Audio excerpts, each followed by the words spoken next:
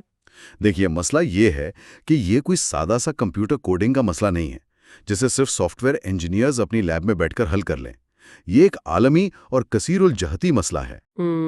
یعنی اس میں بہت سارے شعبے شامل ہیں. بالکل.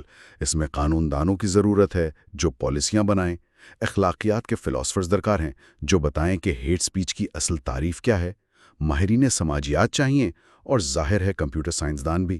اب چونکہ ہر شعبہ اپنے مخصوص زاویے سے کام کر رہا ہے تو ماہر قانون کمپیوٹر سائنس کا جرنل تو نہیں پڑھتا نا، اور پروگرامر سماجیات کے جرنلز نہیں پڑھتا. صحیح، یعنی وہ آپس میں بات نہیں کر رہے. بالکل. اس بکھراؤ کی وجہ سے ابھی تک دنیا میں کوئی ایک مرکزی مشترکہ عالمی محاذ نہیں بن سکا جو اس مسئلے کا جامع حل پیش کرے. یہ بات واقعی پریشان کن ہے. تو اس کا مطلب ہے کہ ہم ایک ایسا طیارہ اڑا رہے ہیں جس کے انجن بنانے والے اور اس کے نیویگیشن سسٹم بنانے والے آپس میں بات ہی نہیں کر رہے. ہاں، بڑی حد تک ایسا ہی ہے. اب اس صورتحال میں جبکہ ڈیٹا بتا رہا ہے کہ یہ بحران بڑھ رہا ہے تو دنیا بھر کی حکومتیں اور ملٹی نیشنل کمپنیاں ہاتھ پر ہاتھ دھرے تو نہیں بیٹھی ہوں گی. وہ اس خطرے سے بچنے کے لیے عملی طور پر کیا اقدامات کر رہی ہیں؟ حکومتوں کی سطح پر جو سب سے نمایاں اور ٹھوس قدم اٹھایا گیا ہے وہ یورپین یونین کا 2022 کا AI ایکٹ ہے. اس قانون نے کارپوریٹ دنیا میں واقعی ایک تہلکہ مچا دیا. اس ایکٹ نے ان تمام سسٹمز کو جو AI کے ذریعے مواد بناتے ہیں یا لوگوں کی پروفائلنگ کرتے ہیں انہیں باقاعدہ ہائی رسک کیٹیگری میں ڈال دیا ہے. کسی سسٹم کو ہائی رسک قرار دینے کا عملی طور پر کیا مطلب ہوتا ہے؟ مطلب کمپنیوں کو اس سے کیا فرق پڑتا ہے؟ اس کا مطلب یہ ہے کہ اب کمپنیاں یہ کہہ کر جان نہیں چھڑا سکتے کہ بھائی یہ تو مشین نے خود کیا ہے، ہم کیا کریں. ہائی رسک کا مطلب ہے کڑی حکومتی نگرانی. کمپنیوں کو مارکیٹ میں اپنا AI ٹول لانچ کرنے سے پہلے یہ ثابت کرنا ہوگا کہ ان کا سسٹم محفوظ ہے، اس کا ڈیٹا شفاف ہے اور وہ کسی خاص طبقے کے خلاف امتیازی سلوک نہیں کرے گا. یعنی انہیں جواب دہ ہونا پڑے گا. جی، انہیں اپنے ماڈلز کے ہر فیصلے کا آڈٹ ٹریل رکھنا ہوگا. لیکن یہاں ان عالمی کمپنیوں کے لیے ایک بہت بڑی اور شاید ناقابل تسخیر عملی مشکل کھڑی ہو جاتی ہے. وہ عملی مشکل کیا ہے؟ دنیا بھر میں قوانین کا یکساں نہ ہونا. دیکھیں، یورپ میں تو سخت قانون بنا دیا، لیکن اگر آپ ایشیا، افریقہ یا امریکہ کے مختلف حصوں کو دیکھیں تو وہاں شاید AI کے اخلاقی استعمال پر کوئی خاص قانون سرے سے موجود ہی نہیں ہے. تو جو کمپنیاں پوری دنیا میں کام کر رہی ہیں وہ کیا کریں گی؟ یہی تو مسئلہ ہے. اب ایک عالمی ادارہ جو ایک ہی وقت میں 50 ممالک میں کام کر رہا ہے وہ 50 مختلف قسم کے متصادم قوانین کو کیسے فالو کرے گا؟ اسی عالمی کنفیوژن سے بچنے کے لیے اس مقالے میں اس بات پر زور دیا گیا ہے کہ کمپنیاں حکومتی ڈنڈے کا انتظار کرنے کے بجائے بچاؤ کی اپنی اندرونی حکمت عملی اپنائیں. تو ایک کمپنی اپنے طور پر اپنے اندر کیا حکمت عملی اپنا سکتی ہے تاکہ ان خطرات سے بچا جا سکے؟ کی مسلسل جانچ پڑتال. جس طرح کمپنیاں اپنے فائنانس کا سالانہ آڈٹ کرواتی ہیں نا، اسی طرح انہیں اپنے AI سسٹمز کو روزانہ کی بنیاد پر ٹیسٹ کرنا چاہیے. اچھا، روزانہ کی بنیاد پر؟ جی، وہ جان بوجھ کر مشکل سوالات دے کر دیکھتے ہیں کہ آیا مشین کا جھکاؤ کسی خاص طبقے کی طرف تو نہیں ہے. اور دوسرا اہم طریقہ ہے ریئل ٹائم کانٹینٹ ماڈریشن، یعنی ایک چھوٹا AI سسٹم خاص طور پر اس لیے بٹھا دیا جائے جو بڑے AI سسٹم کے بنائے ہوئے جوابات کو عوام تک پہنچنے سے پہلے سیکنڈ کے 1000ویں حصے میں چیک کرے کہ اس میں کوئی زہریلی بات تو نہیں. واہ، یہاں بات واقعی بہت دلچسپ ہو جاتی ہے. مقالے میں ان سارے تکنیکی حلوں کے ساتھ ایک بہت ہی زبردست اصطلاح استعمال ہوئی ہے، ہیومن ان دا لوپ، یعنی انسانی نگرانی. جی بالکل. اس سے مجھے ایک نیوز روم کی مثال یاد آتی ہے. وہ کیسے؟